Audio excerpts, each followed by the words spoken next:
Special കൊലിക്കട്ട ഉണ്ടാക്കിയാലോ? ഇവിടെ പഴമുണ്ട്, തേങ്ങയുണ്ട്, ശർക്കരയുണ്ട്, മൈദാമാവുണ്ട്.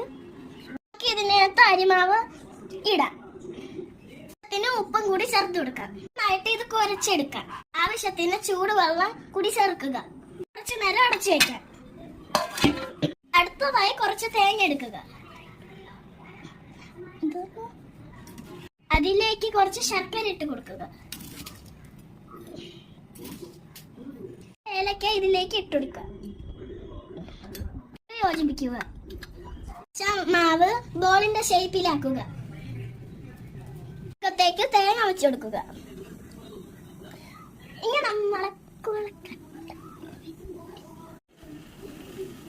ഇങ്ങനെ ഇത് ആവിയിൽ വേവിച്ചെടുക്കുക. റെഡിയായി. നമുക്കിത് തിന്ന് നോക്കിയാലോ? ടേസ്റ്റ് ഉണ്ട്. നിങ്ങളിത് നിങ്ങളുടെ വീട്ടിൽ ഉണ്ടാക്കുന്ന ലൈക്ക് ചെയ്യണം, സബ്സ്ക്രൈബ് ചെയ്യണം. കൂടാതെ ബെല്ലൈക്കും കൂടി നമ്മൾ ചേർത്ത വീഡിയോയിൽ കാണാൻ. Goodbye.